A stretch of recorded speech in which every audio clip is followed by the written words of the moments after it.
àfọlá àfògo àfihàn forúkọ mọ́ yín. We thank you. We give honor. Ẹ kà wá yẹ láti wà níwájú yín láàárọ̀ yìí. Counting us worthy to be in your presence this morning. Ẹ rí bí ó ṣe láyọ̀ níwájú ẹ̀yin Ọlọ́run. Don't you see how joyful it Inú is? wa dẹ̀ dùn dáadáa pé a wà lára àwọn ènìyàn tó péjọ láti jọ́sìn lónìí. We are so glad to be among those who are gathering to Ohun worship gbogbo you. lẹ ṣe ká lè wá síbí. You did all things for us to be here. Ẹ fún wa nílera tó pé. You gave us a sound health. Ẹ jẹ́ kára tù wá. You comfort us. Ẹ jẹ́ kí ìlú tòrò. You allow peace to reign. A dúpẹ́ lọ́wọ́ yín gidigidi. Thank you so much. Torí ohun tí ẹ ti kọ́ lẹ̀ Because what it is written, tí ẹ fẹ́ kó ṣe mọ́ wa lára. you want it to be fulfilled in our lives. Sí wa létí láàárọ̀ yìí. Open your understanding. Jẹ́ kọ̀rọ̀ wọlé. Enter. Fi agbára kún ọ̀rọ̀.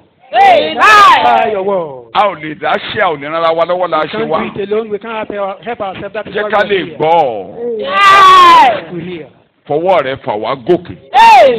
Us all with your Pẹ́nù rẹ nìyẹn. That is your Pé tó o bá ti gòkè, that once ó dẹ̀ ti gòkè kúrò láyé. you've ascended from this world, Wọ́n ti gbé ọ lọ sórí ìtẹ́ lókè. you've been taken up to the throne. Olówó fa gbogbo ènìyàn. That will draw all Sọ́dọ̀ ara men rẹ̀. to yourself. Níbikíbi tí a bá ti ń wọ́lẹ̀. Anywhere we are crawling, Ní orúkọ Jésù fà wá gòkè. up in the name of Ibi Jesus. tí a bá ká kò sí. Where we remain solid, Lórúkọ Jésù fà wá gòkè. up in the name of Jesus. Ọlọ́run tó ta okùn sí sàlẹ̀. God that Tó ní kan yọ the call Jeremáyà kúrò nínú to ẹrẹ̀. lift up Jeremiah from Ẹnìkan náà tó gbé the Jésù jáde. the same God that lift up Jesus. Tó ní okùn títà bọ́ sọ́dọ̀ mi níbi dáradára. Better call drop into my place. Okùn títà kó bọ́ sọ̀ wá níbi dáradára. Fà wá Drop to our gòkè. place. Òní jíárì. Òní jíárì. Òní jíárì. Sing. Gbé wa ró. Open up. Dì wá mú. Hold on. Àlàyọ̀. Ní orúkọ Jésù ni mo gba àdúrà. You are blessed. Ó dẹni ìbùkún. You are blessed. Ó dẹni ìbùkún. Look ahead. Keep looking ahead for the new city. Máa fojú sọ́nà fún ìlú tuntun náà pẹ̀lú ayọ̀. Be truly glad. Jẹ́ kí inú rẹ kó dùn ní There tòótọ́. is a wonderful joy ahead of you. Ayọ̀ ìdáná wà níwájú rẹ. Keep looking ahead for the new city Máa fojú sọ́nà fún ìlú tuntun náà with joy. pẹ̀lú ayọ̀. Be truly glad about it. Jẹ́ kí inú rẹ kó dùn ní tòótọ́. There's wonderful joy ahead of you. Ayọ̀ ìyanu wà níwájú rẹ. I'm on point number 4. Orí kókó kẹrin la wà lábẹ́ àkòrí ńlá yìí. I said, when you keep on looking ahead for the Pé tó new o bá ti city fojú sọ́nà fún ìlú tuntun yìí with joy, pẹ̀lú ayọ̀, you will forget your troubles. wàá gbàgbé ìṣòro rẹ. You will forget all your former troubles. Gbogbo ìṣòro àtẹ̀yìnwá wàá gbàgbé rẹ. That was my first point then. Kókó àkọ́kọ́ lábẹ́ àkòrí ńlá yẹn. When you keep on looking ahead for the new city, Tó o bá ti ń fojú sọ́nà you fún will ìlú call tuntun yìí, and God will answer wàá fi you. Ọlọ́run á sì gbọ́. When you keep on looking ahead for the new city, Tó o bá ti ń fojú sọ́nà fún ìlú blessings and plenty of good will ìbùkún, come on your way for Christ's sake. ìbùkún àti ọ̀pọ̀lọpọ̀ ohun rere á bá ọ pàdé nítorí Jésù. They are on your path. Wọ́n wà lójú ọ̀nà rẹ. You will blossom abundantly. Wàá gbilẹ̀. I've wàá been tàn. on point number 4 for Kókó about 3 kẹrin la weeks wà now. láti bí ọ̀sẹ̀ Your méjì. time is ripe. Amen. Pé àkókò tìrẹ gan nìyí. Your time is ripe. Àkókò tìrẹ gan He leléyìí. will answer you. A gbọ́ àdúrà rẹ. Your victory is due. Ìṣẹ́gun rẹ. He will help Àkókò yìí you. gan ni. Á ràn ọ́ lọ́wọ́. Your victory is due. Àkókò ìṣẹ́gun rẹ gan nìyí. He will help you. Á ràn ọ́ lọ́wọ́. I said we will answer 2 questions. O ní ìbéèrè méjì la fẹ́ dáhùn I have lábẹ́ not àkòrí yìí. finished answering the first question. Àti ìparí ìdáhùn sí ìbéèrè ìtàkọ́kọ́. What time? Sí àkókò wo gan ni? Say your time is ripe. Tá a bá sọ pé ó ti tó àkókò tìrẹ gan. What time? Ìgbà wo gan? That's the question we are trying to answer. Ìbéèrè tá à ń gbìyànjú láti When we dáhùn. finish that, Tá a bá ti wá parí why ìbéèrè yìí. is the time Ó ṣe wá now? jẹ́ àkókò yìí gan. If you say my time is ripe, Tá a bá sọ pé ó ti tó àkókò fún mi. what time? Ìgbà wo? 2. Why is it now? Ó Why ṣe is pé the time now? àkókò yẹn gan ṣe wá jẹ́ And ìsinsìnyí. we will answer that not today. Àdáhùn ìbéèrè yẹn ṣùgbọ́n kì í We ṣe. have been trying to answer the first Àti question, ń gbìyànjú láti dáhùn ìbéèrè what àkọ́kọ́. time? Ìgbà wo gan? And we have been able to see that there is a time for a mystery kept in the mind of God. A sì ti wá rí i pé àkókò àwọn ìjìnlẹ̀ tí Ọlọ́run fi pamọ́ àkókò ti tó fún. That God has kept you in His mind. Bí Ọlọ́run ti fi ọ́ sọ́kàn ó fi ọ́ pamọ́. We wouldn't be going to the details of all those Àtúndí this máa lọ sínú morning, ìyẹn láàárọ̀ yìí. but we will just continue from where we stopped Ibi tá a parí sí náà láti bẹ̀rẹ̀. and take about 3 points or 4. Àkọ̀wé bíi kókó That will be the end of mẹ́ta àbí mẹ́rin. what time. Ìyẹn á jẹ́ òpin sí ìgbà wo. After that, we move to why now. Àwa lọ wo Maybe by oṣù next tí week we are àkókò going to yìí take gan that. bóyá lọ́sẹ̀ tó ń bọ̀. But let's go to where we started. Ẹ jẹ́ ká lọ síbi tá a ti bẹ̀rẹ̀. Isaiah 65, Ìwé Àìsáyà orí verse 18 and 19. Isaiah 65.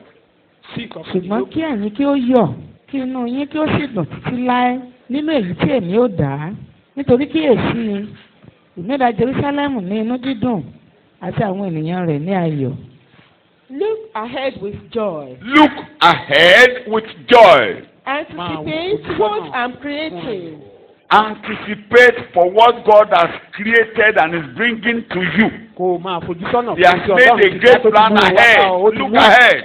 Ó ti ṣètò Be ńlá looking fún ọ. ahead. Máa fojú sọ́nà fún. There is a greater plan for you. Ètò ńlá wà And that great plan, nobody can thwart that Ètò plan. ńlá yìí kò sẹ́ni tó lè dàrú. You are reading the Bible. I create Jerusalem as sheer joy. Yes. Create my people as pure delight. My people are my pure delight. Àwọn ènìyàn mi jẹ́ inú dídùn I'll mi. take joy in Jerusalem. I will take joy in that city, Jerusalem. Make Ní ayọ̀ delight in my people. I will take delight. 2 things.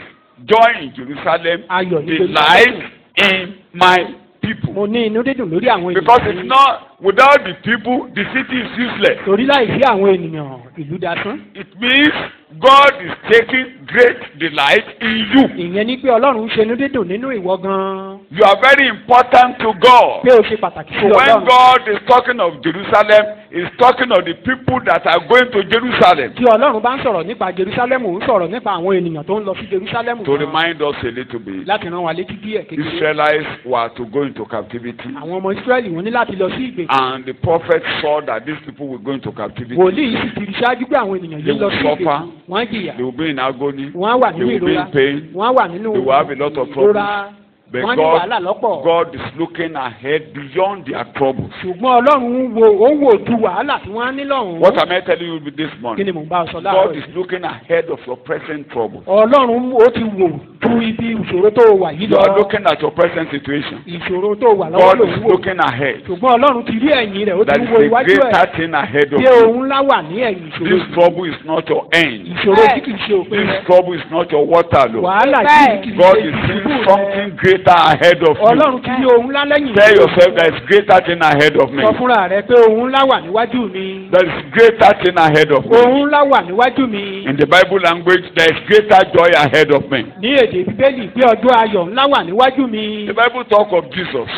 Bíbélì ń sọ̀rọ̀ nípa Jésù. Ẹni nítorí ayọ̀ tí a gbé ka. He, because of great joy, Tó set bẹ́ẹ̀ before him. ayọ̀ ńlá wà níwájú Tell mi. yourself there is a great joy ahead of me. Ní tèmi ayọ̀ ńlá wà For níwájú me, mi o. there is a great joy ahead of me. Ayọ̀ tí ẹnikẹ́ni kò lè A bàjẹ́. joy that no man can ruin. Ọlọ́run or ṣe destroy. lódúdú lórí ọ̀rọ̀ mi. God is taking the life Ọlọ́run ò in me. banújẹ́ lórí ọ̀rọ̀ God mi. is never sorrowful on my case. Shout hallelujah. Okay, hallelujah. Hallelujah. This is what God was telling the prophet to announce to his people. Nǹkan tí Ọlọ́run sọ fún wòlíì yìí kó sọ fún àwọn ènìyàn rẹ̀ nìyí. Tell them I delight in them. Sọ fún wọn pé mò ń ṣe inú dídùn nínú wọn. I'm delighting them. Mò ń ṣe inú dídùn lórí wọn. I will change their status. Màá yí ipò wọn I padà. will change their condition. Màá yí ipò I wọn will padà. rebuild their city. Màá dá I will ìlú bring wọn them padà. to joy. Màá tún kó wọn padà sínú ayọ̀. God did this Ọlọ́run ṣe léyìí. when he brought Israelites back into captivity. They brought them to Jerusalem. Then Nígbà tó kó wọn wá sí Jerúsálẹ́mù nígbà náà lọ́hùn láti ilẹ̀ Nehemiah built the walls of Jerusalem. Nehemiah ló kọ́ odi Jerúsálẹ́mù. Ezra and his colleague and Zerubbabel, they brought the people back to the city. Ezra And àti they Serubábẹ́lì constructed the temple. wọ́n kó àwọn ènìyàn padà wá wọ́n sì kọ́ tẹ́ḿpìlì. Shout hallelujah. Ẹ̀kẹ́ àlẹ́. Yeah. What God said then was fulfilled. ohun tọ́lọ́run sọ nígbà náà ṣẹ. Even though part of the written things here are still yet to be fulfilled. bó tilẹ̀ jẹ́ pé lára àwọn àkọsílẹ̀ ìgbà náà lórí ìṣẹ̀lẹ̀ yìí kò tí ì ṣẹ tán. Israel later went again into captivity. àwọn ọmọ Ísírẹ́lì tún padà sí ilẹ̀ ìgbèkùn. And right now they are looking ahead for the city. lónìí báyìí wọ́n ń fojú sọ́nà fún ìlú tuntun There was náà. an election last Tuesday wọ́n dìbò ní in Israel. ọ̀sẹ̀ tó kọjá yìí ní Ísírẹ́lì. The election was tough a little bit.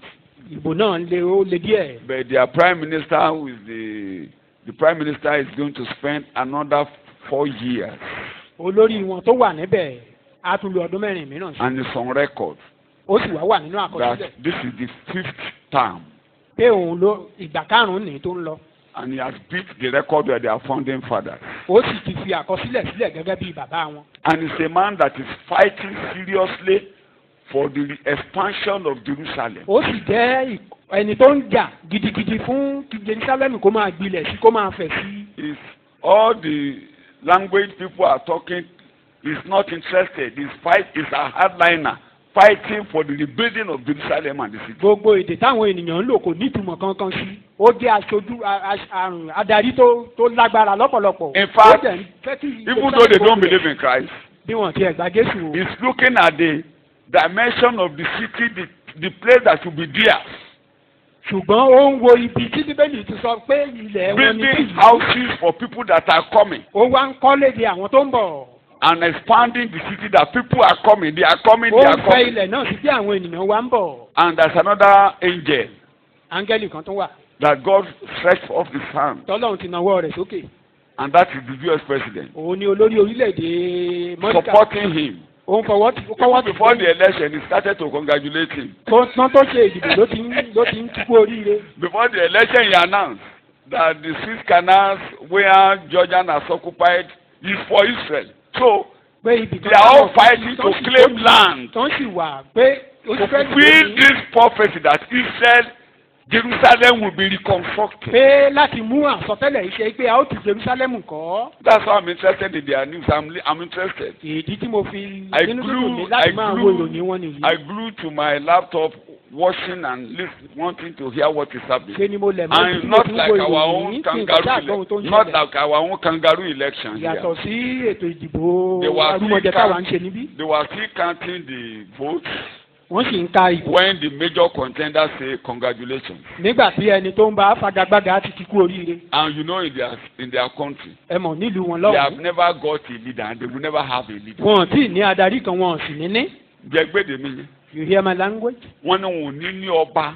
the Bible says they Wọn will ò never ní have ní king. olórí. They will not have a leader. Ó dìgbà tí Jésù bá dé. till Jesus. So ìbátan ń dùn yìí báyìí. This Kò is sẹ́ni tó wìn ní majority. no majority winner.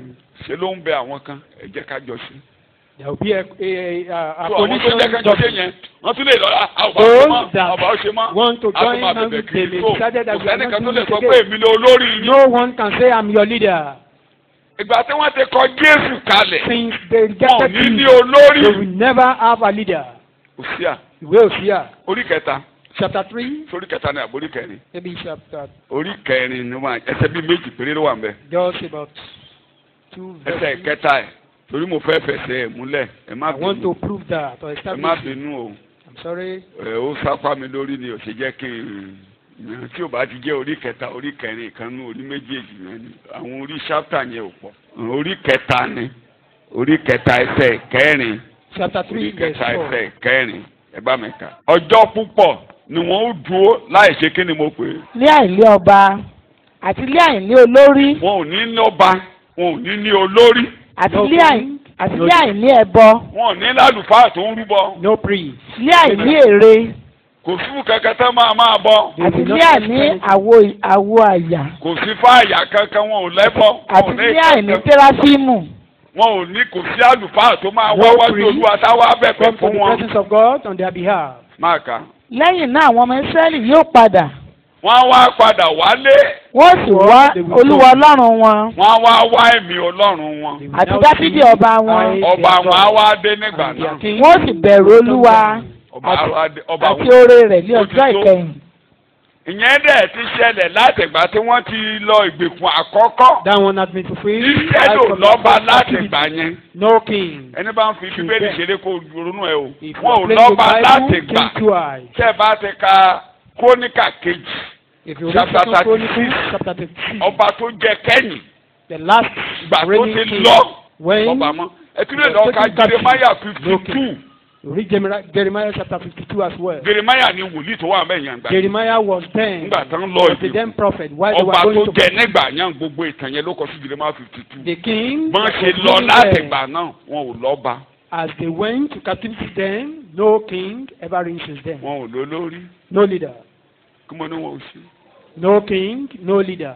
kódà láti mú bíbélì ṣẹ. To fulfill the Bible, kèfèrí ló ń jọba wọn nígbà tí wọ́n bí Jésù. Gentiles was their king. Gentile was their king when Jesus was ẹ born. mọ̀ pé àwọn gan ń sọ know they nígbà were tí wọ́n fẹ́ kan Jésù máa gbélé bu When ọ̀pọ̀lọpọ̀ Jesus gbọ́ was mi o about to mo fẹ́ be kí bẹ́ẹ̀ yé mi crucified, kí n tó lọ nú ẹ̀kọ́ àárọ̀ yìí. Pílátù ní Pilate ẹ said, wo ọba yín look at your king. kí ni Hold wọ́n your wí. king. What did they say? What did wọ́n they náà say? ò lọ́ba mìíràn ju ké. And they said they have no Lórí Késárì king lọ́ba wọn. besides Caesar. oníṣọ́ba ni ọ́ olọ́ba nù. wọ́n Said, ẹ wo ọba yín "Look, behold your king." àwọn náà dáhùn. And they said, àwa ò lọ́ba. we have no other Késárì king ni. besides Caesar. Bíbélì ṣe àbí kò ṣe. Don't you king? Don't you Olóṣì think àbí Bible kò ṣe? came to fulfillment? Bíjú ẹ̀. Close your Olúwa heart. Bíbélì yóò ṣẹ sí ara mi ní rere. Bible will be fulfilled on me Ibi for búburú good. Bíbélì ò ní ṣẹ mọ́ mi lára. Bible will not be fulfilled on Ọ̀rọ̀ me rẹ yóò for ṣẹ sí bad. mi lára fún rere. Your word will be fulfilled on Ọ̀rọ̀ me rẹ ò for ṣe é fi good. ṣeré o bàbá. Kò ṣe é fi eré o ọmọ Ọlọ́run. Kò ní ṣẹ sí mi lára fún ibi. Bible will not be fulfilled on me for Wá bad. ìrànlọ́wọ́ sí mi Olúwa. Send help unto me. Ní orúkọ Jésù Kristi. Olúwa wa ni mo gbàdúrà. In Jesus' name, our Lord, we pray. So wọ́n ń ṣètò bí ẹsẹ̀ ètè tó máa ṣẹ. They were planning Wọ́n for máa how padà this wá. verse will come to pass. They will, for them to So ẹ return mú yẹn tìtẹ́ bá ti ń gbọ́ election ẹ máa gbọ́. when you are here. Láìpẹ́ báyìí wọ́n tún máa múra election US. Very soon, Ó ṣeé ṣe we- ó ṣeé ṣe it's possible. tí Trump tí gbogbo ayé ń sọ pé ìgárá nǹkan kan yẹn This Trump, tí ò bá ìparí iṣẹ́ ìránṣẹ́ if is yet to fulfill his tí Ọlọ́run assignment bá for ti God, parí pẹ̀lú rẹ̀ if God is yet to finish with him, ó ṣeé ṣe it's possible kó jẹ́ pé a tó padà wá parí iṣẹ́ Jerusalem tí ó ti ṣe for tán. him to be Ó sworn ń in ṣiṣẹ́ second méjì time. lọ. He's doing two things Ó now. ń baṣẹ́ Obama jẹ́. He's ruining the work of Obama. Obama ṣe búburú. Obama did wrong. Obama dàbí Ahasi tó tilẹ̀kùn ilé Olúwa. Obama is just like Ahaz, who shut Kí ni the mo pè é? door of the temple of God. Obama dàbí ọba tó tilẹ̀kùn ilé Olúwa. It's just like the king Tó that shut the door gbógun of the gbogbo ohun tó temple. jẹ́ Kìrìsìtẹ́nì kódà He waged war against all that is Christianity. gbogbo nǹkan tí US ń yẹ́ sí tẹ́lẹ̀ All what ó US fojú ẹ̀ are bolẹ̀ honoring. bí ọkùnrin yìí ṣe débẹ̀ As this man ló bẹ̀rẹ̀ sí í ṣiṣẹ́ ọkọ̀ got lójú ẹ̀ there, he tó ń started ṣílẹ̀kùn gbogbo revealing tó ń fàyè sílẹ̀ fún àwọn those things Kìrìsìtẹ́nì. and give chance to the Christians. So gbogbo iṣẹ́ tó bá máa dá kalẹ̀ All what Obama did that are wọ́n wrong, fi gbálẹ̀ gbà. he started sweeping them up. Tí ò bá ìparí iṣẹ́ If ẹ má jẹ́ kó he yà is yín unable lẹ́nu to o. finish the Gbogbo assignment ayé to ìbá this agbára God's jọpọ̀. term, Trump olórí burúkú. let the whole world Ọmọ gather. pé níjọ́sí gbogbo pépà gbogbo àwọn All àgbáyé ló sọ pé newspaper- Trump àwa gan ń wo They pé were saying Trump, títí mo ṣe àjòkò sí kinní kan wà where nísàlẹ̀ I was ikùn mi shooting something is within kinní me. kan wà nísàlẹ̀ ikùn mi tí mo wo Something gbogbo remains ayé ṣe ń within me. gbógun tí gbogbo ayé ń The gbógun whole world were waging war. kò lo pépà He never bó ṣe used. bọ́ sórí Twitter nìyẹn Twitter ló ṣe ànáàsì ẹni tó jẹ́ títí lónìí Twitter ló ń lò He used Twitter till today. gbogbo púùlù jáde pátápátá púùlù gbogbo tako ẹ wá máa wo They ìka were Ọlọ́run all against him. Look at wọ́n the hands of dìbò God. majority ìbò Amẹ́ríkà wọ́n ní wọn ò fẹ́ The majority Ṣùgbọ́n of the America ní elections, they òfin don't kan. know, but they have a law. majority kọ́ ló ń wọlé l'Amẹ́ríkà Majority will tí not win majority election. bá ní o wọlé If majority wọ́n ní ìbò kan sign tó you, jẹ́ pé àwọn tó ń dì í there are some àwọn votes. bàbá ńlá àwọn ti kọ àkọọ́lẹ̀ yẹn pé Their great àwọn yẹn ló máa gbé grandfather. olórí wọn Those wọlé are the people that àwọn will yẹn vote wà for ní the- ìkọ̀kọ̀ their wọ́n wà leader. ní pamọ́ They are àwọn yẹn ló those ń jẹ́ people who Amẹ́ríkà are secret. Those are the Americans indeed. electoral vote ni wọ́n ń pè é They call it electoral vote. àwọn yẹn ló ń jẹ́ Amẹ́ríkà Those are ẹ ò those lè are the mọ̀ people wọ́n. we call Americans. You ẹ ò can't lè make ra them. wọn You can purchase or buy wọ́n wà them. ní kọ̀kọ̀ They are secret. kí ni mo pè é bó ni mo ní wọ́n wà They are secret. ó tán. àwọn yẹn máa dìbò. These people, they ìbò voted. wọn mà lọ́wọ́lé o. Their vote ní gbogbo ìlú rọ̀wọ̀. was signed. And àwọn yẹn ti lọ eventually pé ẹjẹ tó everything yí òfin yẹn was padà passed. wọn ò lè tètè yí padà. That law cannot be easily changed. ọ̀rọ̀ Ọlọ́run yóò ṣẹ mọ́ ẹ̀yin la. The word of God will fulfill in your life. so mo sọ yẹn pé Saying this, tẹ́ bá ti ń ka bíbélì anytime you are reading the Bible, ẹ máa ṣe newspaper kan fi inú di. it's not God's. ẹ wo ọjọ́ tí Àìsáyà ti sọ̀rọ̀ yìí. Look at since when Isaiah has prophesied. wọ́n Àìsáyà orí ìkíní. The book of Isaiah chapter mo 1. fẹ́ rán ọ létí ìgbà tó sọ ìsọtẹ́lẹ̀. Just to remind kò you, mọ̀ pé kì í sọ̀rọ̀ ọdún mẹ́wàá. for you to know it's not a matter of 10 years. centuries back. ẹsẹ̀ ìkíní àti ìkejì. Verse 1 and 2. ìran ìsáyà ọmọ Ámósì yes. tí ó rí nípa Júdà àti Jerusalem ní Ó rí- ọjọ́ Òsáyà ọba àkọ́kọ́ Ùsáyà First King. Jótámù Jótámù odùméjì Áhásì Ahasi odùmẹ́ta àti Èsíkáyà Èsíkáyà àwọn ọba Júdà. tó ayé ìgbà àwọn ọba mẹ́rẹ̀ẹ̀rin yẹn During the reign of ló this ṣe king, wòlíì.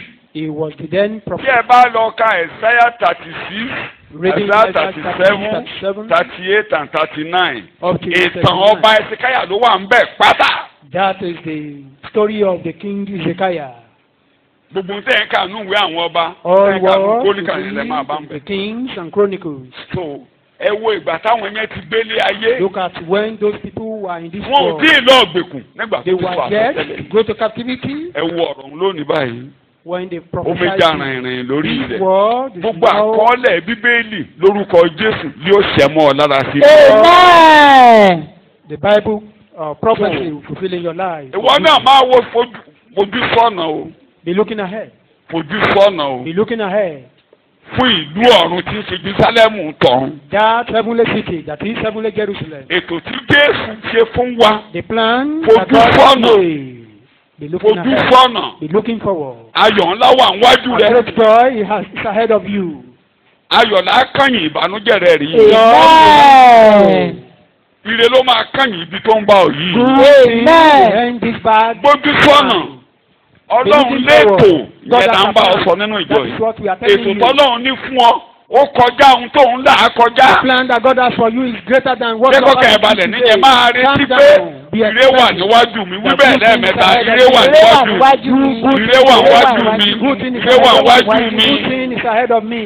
máa wò ó Be looking at ibi it. tí ìsinmi wà ní Jerúsálẹ́mù tọ̀run The o only place where you can have rest is heavenly Jerusalem. ṣùgbọ́n kó o tó wọ Jerúsálẹ́mù But tọ̀run before you get there, ó gbàgbé ìṣẹ́ you will forget your sorrow. ó gbàgbé ìnira You will forget affliction. ó gbàgbé ìnira You will forget affliction. ó gbàdúrà àdúrà yẹn yóò gbà You will pray and your prayer will be kiri answered. ayọ̀ àwọn dáadáa gbogbo yóò pàdé rẹ lórúkọ Jésù. Good thing will meet you on the way. àkókò kan tọ́lọ̀ ń kọ́ ọ́ lẹ̀ A time that God láti gbórí ẹ̀ sókè concerned to ìyẹn lè lift fọ́ you àárọ̀. up. That is what we are considering this morning. àkókò òun rèé This is the time. tó o ní ìṣẹ́gun You will have victory. ó pè Ọlọ́run ó You gbọ́. will call and God will answer. àkókò òun ni mò ń bá a sọ̀rọ̀ láàárọ̀. This is the time. orí ẹ̀ ní ẹ̀kọ́ yìí ti That is the topic for this morning. Isaiah chapter 65 verse 1. Ìwé Àìsáyà orí karùndínláàádọ́rin ẹsẹ̀ yìí. Review that before we continue. Bíbélì ń sọ̀rọ̀. A wá mi lọ́dọ̀ àwọn tí kò béèrè mi. Bẹ́ẹ̀ni. A rí mi lọ́dọ̀ àwọn tí kò wá mi. àkókò rèé This is gbogbo ẹ̀ tí ò gbàdúrà kí ẹ̀ ka Bíbélì Don't read Bible. Ọlọ́run á dá sọ̀rọ̀ ayé rẹ̀. Amen. tó o tiẹ̀ fún tó kàn ọ́ You are less tó concerned ń gbé ní about ayé ẹ̀ bó ṣe wù live ọ́ your life as you like. kò kàn ọ́ You are less concerned. bó ṣe wù ọ́ ló ṣe ń gbélé ayé You live your life anyhow. Ọlọ́run á farahàn ọ́ mò ń sọ láàárọ̀. Amen. You. I've made myself available That's the point. to those who haven't bothered to ask. You don't bother. This is your time. I'm here, ready to be found. Can you see? I'm here Mo wà níbí. because of you. Torí tirẹ̀. By Báwo those- jìnnà sí ọ rárá? That's very close to you. Yes. by those who haven't bothered to look, I kept saying, I'm here, I'm right here. O tí ẹ gbàdúrà. You don't Ẹ̀wọ̀n kọ́ bá ṣe wọ̀nyí àwọn káká kóló. Bá ṣe ń jọ́sìn láàárọ̀ ni àwọn kan ṣe wá. As we were worshiping this morning, some Ẹ people kò kan wọ́n. remain sullen. Ṣé ni wọ́n bá àyàn wá Getting ṣọ́ọ̀ṣì? down. They came to church. Wọ́n sì yàn wá ni. He just follow someone. to Ọlọ́run church. ló ń wò wọ́n. God said, Pé òun gbéra òun kalẹ̀ níwájú wọn. himself before them. ó dàbẹ́ nípa lọ́rùn òṣèdá àwa tó bí tí ó jẹ́ pé kí láàrin kí ló ń dùn nínú àwọn ará bí. What is happening? What is making these people? ó ní mo gbéra mi kalẹ̀ fún ọ o. I set myself before you. àkókò tó lè rí mi rè o. This is the time you can see me. má fẹ́ bàbá ta yín o. Don't make guests with me. ohun tó rò pé ó dán kò dán o. Those things that you think are shining. kò sí kankan nígboro o. There's nothing outside kò there. sí kankan nígboro rárá. Nothing outside pápá there. àwọn ọ̀dọ́ máa ń rò pé nǹkan wà nígboro. You, they may think there are things. o lè rin mẹ́ẹ̀lì kan kó o tó mọ̀ pé nǹkan kan ò sí nígboro. You cannot walk a mile before you know. bí àṣà bàbá kan ni ọmọ rẹ̀ mi ṣe gálágálá. One of the guys was misbehaving. He said, ó ní kó lọ béèrè pé kí ló dé tí igbó wà láàrin ìgboro. Why are there bushes within the city? láàrin ìgboro gbọ̀ngbọ̀n kì í ṣe irú ìmọ̀ yìí láàrin ìgboro lọ. Not in a remote area like this within the city. kí ló jẹ́ kí igbó ṣe wà ń bẹ̀. Why do we have bushes there? mi ò ní sọ̀wọ́ náà máa dáhùn rẹ̀ wá wádìí. You answer that question yourself. orí àwọn yẹn burú. You think those people ẹni are tó ń lélẹ̀ unfortunate? yẹn orí ẹ burú. The owner of that portion of land. ẹ máa ń ṣe. He has bad luck. ẹ máa ń ṣe. He don't know how to do things. tó bá ti ń gbọ́ ìròyìn kan tó kàn ẹnìkan. When you are hearing news máa from rò someone. kí ló dé tí ìlú tó rí bẹ́ẹ̀ fún. ṣé kò máa ń ṣe like that? Does it mean that kò gbọ́n this tiẹ̀ person ní. is not wise? kò máa dúró àgbà ní. You know how to pray? máa ronú ẹ̀ jinlẹ̀. Think about it. ìyẹn ni Jésù mo gbéra mi kalẹ̀. That is why Jesus is saying, torí pick up myself. ìgboro gbóná. Because the city is so hot.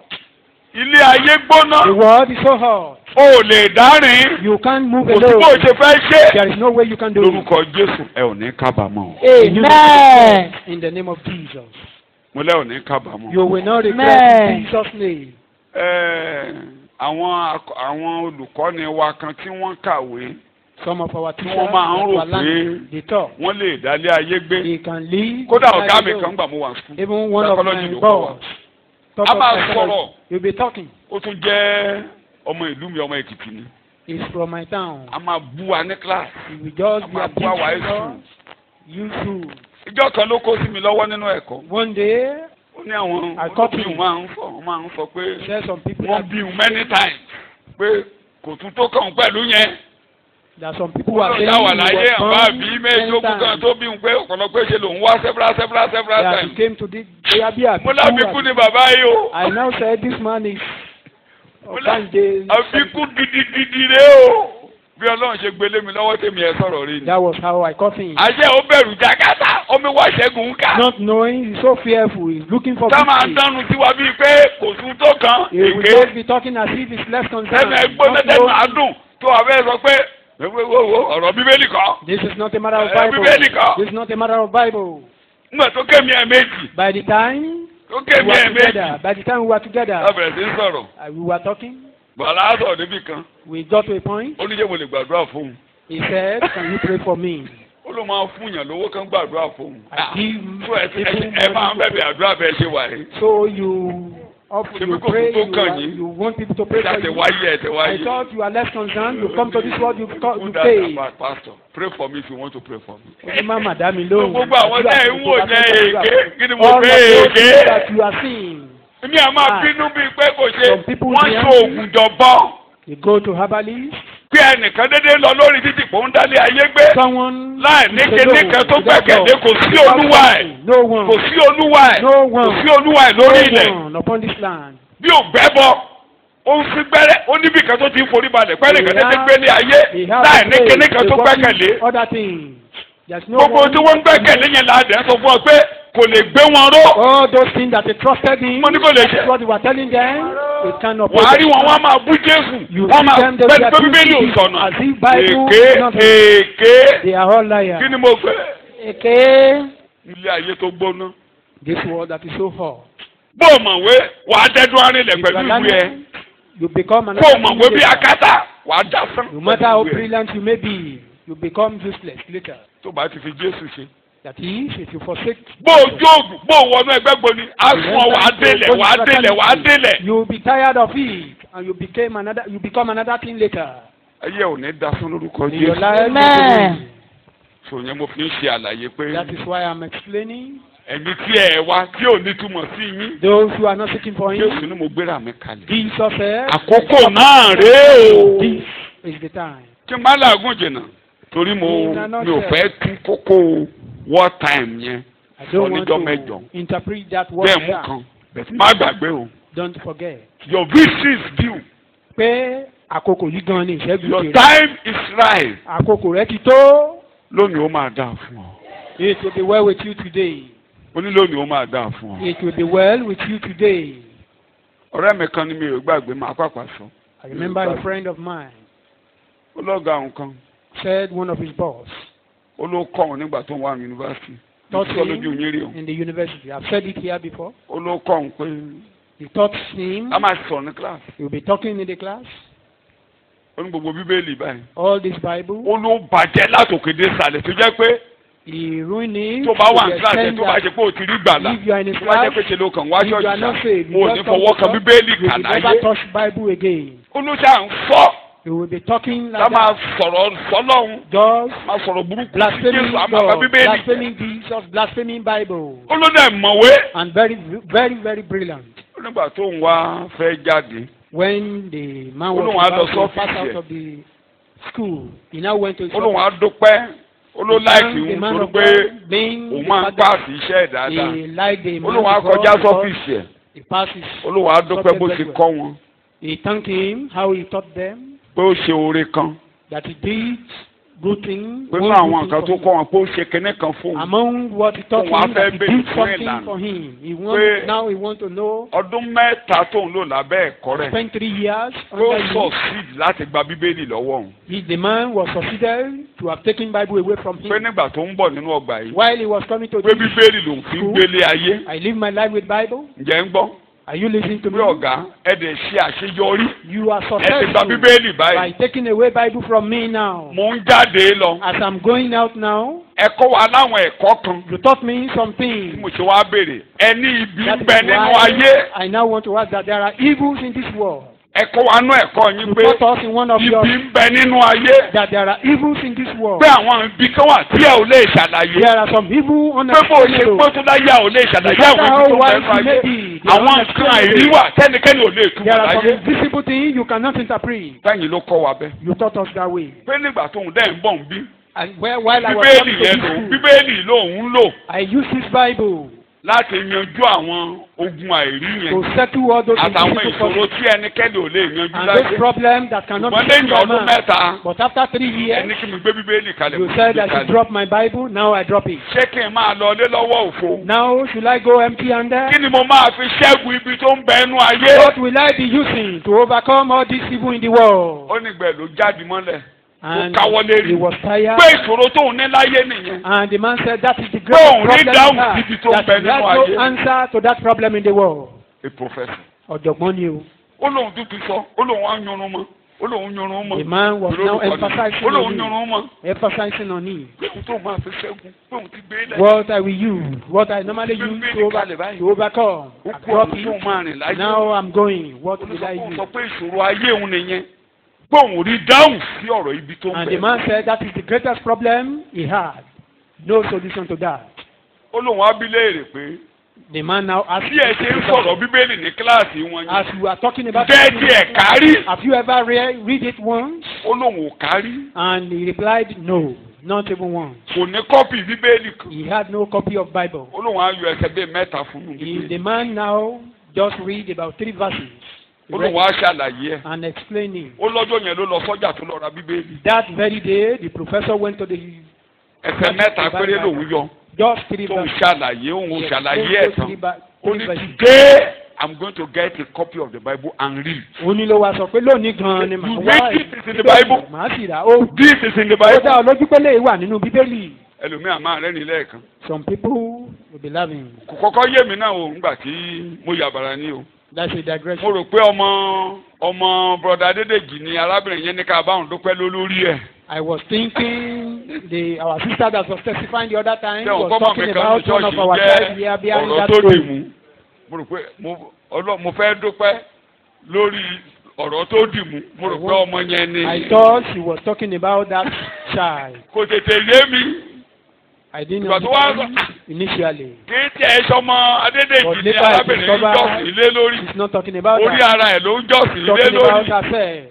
ìyẹn ni pé táwọn bá ní kóun gan forúkọ nígbà tó Which means jẹ́yẹn ó lè ṣe you are ìdórúkọ ara ẹ̀ sí sísá ọ̀rọ̀ tó dì mú àgbà. Christian herself, later maybe he would have used that name. She would have used that name. tó tẹ́ ẹ bá pè lórúkọ yẹn sí If orúkọ you call her that name, you are not wrong. tẹ́ ẹ bá ní sísá ọ̀rọ̀ tó dì mú senior.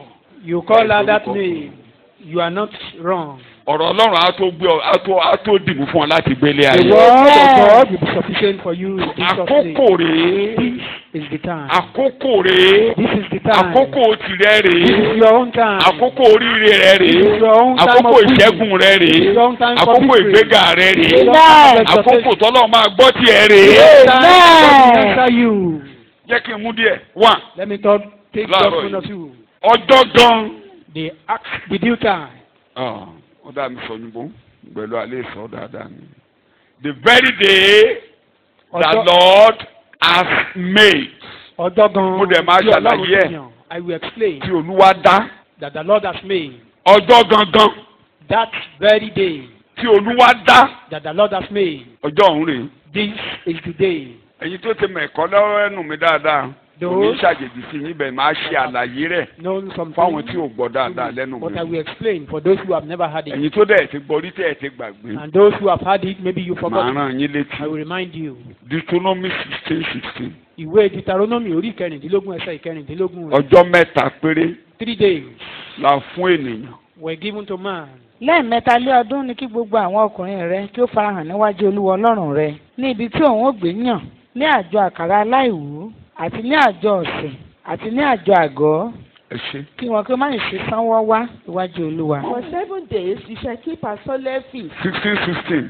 3 times a year 3 times a year. shall all your males appear before the Lord your God. All the male child shall appear before the Lord their God Àwọn In the ọmọkùnrin place which he chooses. in the place God has chosen.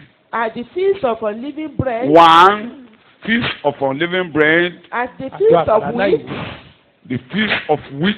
Just And at the feast of tabernacle. 3, the feast of tabernacle. àjọ àgọ́. Jẹ́ kí n kọ́kọ́ ṣàlàyé yẹn kí n tó máa bẹ́ẹ̀ kọ́ lọ. Let me explain that before. Torí àwọn oníwàásù tó wà nígboro. Because of the preachers Wọ́n outside. níbì kan tán máa fi ń ti lẹ́sẹ̀ mi ò ní lọ They bẹ̀ have torí kì a í ṣe place kó they àrò normally use to support themselves. nínú ìwé Ẹ́xódù. In Exodus. Wọ́n lẹ́ẹ̀mẹ́ta lọ́lọ́run ní ká máa péjọ ká máa ṣọdún. They said it is 3 times that God commanded us. Wọ́n á ní ìgbà àjíǹde, The time ìgbà ìkórè àti ìgbà kérésì. harvest and then the Christmas. Ṣé ẹ̀ka ń bì? Do you read that? Ẹ̀rí there? àjíǹde ń bì? Do you see? Ẹ̀rí ìgbà ìkórè ń bì? Ẹ̀rí Christmas, kérésì ń bẹ̀? Christmas. Pé ọdún mẹ́ta ló wà lọ́dún. There are 3 feasts. Òun ló fi jẹ́ pé nígbà tá a wà lọ́mọdé. That is why in Wọ́n those tó days, kọ́ wa ẹ̀ẹ̀mẹ́ta yẹn la máa ń jẹ ráìsì lọ́dún. those 3 times we eat. We normally take rice there. Á ṣàjòjì sẹ́yìn ọmọ òde òní o. It may be strange to you young children of today Mo ló máa ṣe sí i. Torí ojoojúmọ́ lẹ́ ń jẹ ráìsì nínú because ìgbà. today rice has become a common food. Ẹ̀ẹ̀mẹ́ta lọ́dún 3 times in a year la máa ń jẹ ráìsì. we normally eat rice. Ọjọ́ Gálílì. The day of Galilee, Kí ni mo pè? Ọjọ́ alága. when you are celebrating, Pàápàá tán bá gàgà nílé yín. Ẹnìkan bá gàgà nílé when yín. someone is taken as Wọ́n gbọ́dọ̀ sí ráìsì. to do harvest, Kí ni you mo must pè? cook rice. Ee o. Ìkẹta. The third one, Ọjọ́ kérésì. Christmas. Tí bàbá ò bá ráyè sí ráìsì ní kérésì á bẹ̀yìn. If Á your wá father sí has lọ́jọ́ no New money Year. on Christmas, then he will beg you. Then New Year, he will do that. Ẹ̀tàn. Deceit. Kí ni mo pè orúkọ ẹ̀ ń jẹ́? Ọjọ́ Passover Ísírẹ́lì náà ń bá sọ̀rọ̀ níbí. Israel Ọjọ́ Passover. Ọjọ́ àjọ ìrékọjá. Ẹ o. Àmì pé ọjọ́ tá a fi Jésù ṣẹbọ. Mo ń bọ̀ bẹ́ẹ̀ o. Sign of the day that Jesus was used. Òun ló ń jẹ́ àkàrà aláìwú tàbí That àjọ is unleavened ìrékọjá. bread or Passover. Tí a kan Jésù mọ́ àgbélébù. That Jesus was Tí a sì crucified. kú rẹ̀. He was buried. Ìkejì. Second one, Ìbẹ̀rẹ̀. the beginning. Ìyẹn náà ń pè ní Pẹ́ntíkọ́sì. That is tàbí Pentecost. ìbẹ̀rẹ̀ ìkórè or the beginning of harvest fún Ísírẹ́lì. for Israelites. bí orílẹ̀-èdè wọ́n dẹ̀ fún ọ lọ́jọ́ tó máa kà. ìkẹta The third one, àgọ́ àjọ gbogbo wọn á péjọ sínú àgọ́. they will all gather wọ́n á in the kúrò nínú tabernacle. ilé. They will leave their houses. wọ́n á pàgọ́ tí wọ́n fi mọ̀ ṣe. They will make a tent made by wọ́n á máa their gbénú friends, àgọ́ fún family. ọjọ́ méje. They will be there for 7 days. ẹ̀yin tí ó bá ní ìwé mi calendar of redemption ẹ̀yin tí ẹ̀ ní ó wà lọ́wọ́ àwọn mídíà ẹ rà If you don't have that book, just £250 owó kékeré ni ẹ rà kẹ́kà gbogbo tí mo ń sọ ayé yín níbẹ̀ ó wà mẹ́ dáadáa lẹ́kùnrẹ́rẹ́ is there. kí ló kàn wá láàárọ̀ yìí. What are we concerned about this morning? ọjọ́ mẹ́ta péré 3 days. lọ́lọ́run fún ènìyàn nínú ayé. God gave Jókòó man dáadáa 3 púpọ̀. days. Ọjọ́ in mẹ́ta. this world. Just 3 days. ọjọ́ àná Your yesterday, ọjọ́ òní your today, ọjọ́ ọ̀la. and your future. ọjọ́ àná Your yesterday, ọjọ́ òní today, ọjọ́ ọ̀la. your future. ìwọ ló wá mọ̀ It's now left for you. ìwọ ló wá mọ̀ It's now left for you. bó ṣe fẹ́ lò. How you use it. ọjọ́ àná Your yesterday, Ísírẹ́lì ní ọjọ́ àná. Israelites have ọjọ́ àná ní yesterday. ọjọ́ búburú. That is evil day, kí ni mo pè é? ọjọ́ ìkorò. the day of bitterness, ọjọ́ àṣẹ ìjẹ. the day you labor in vain, ọjọ́ oúnjẹ ìpọ́njú. the day of bread of affliction, ọjọ́ oúnjẹ ìnira. the day of bread of torment, ọjọ́ òkú ẹrú. the day of slavery, ọjọ́ ìgbórí sísàlẹ̀ láì lè gbórí sókè. the day of bound down. ọjọ́ tá a máa without tiraka able tí to ò ní do ṣe é ṣe the lọ́jọ́ àná. struggling to no avail. Those are the yesteryears.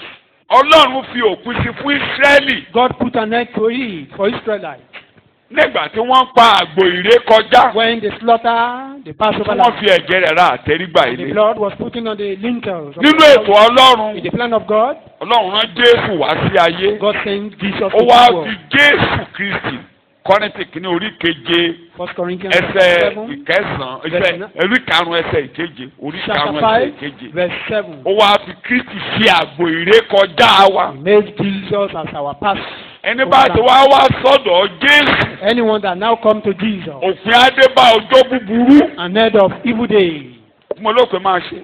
gbogbo ohun tó máa yẹ kóró yẹn. all those things that make your life bitter, Ọlọ́run fẹ́ ṣílẹ̀kùn ọjọ́ míì. God want to open the door of tí another a bá day. ìtìlẹ̀kùn ọjọ́ búburú rẹ. If your own day of bitterness o is lè lo going to gbogbo ọjọ́ ayé ẹ be- lọ́jọ́ búburú. you may spend your life in those kó o má ní ọjọ́ rere to kankan. have one good day.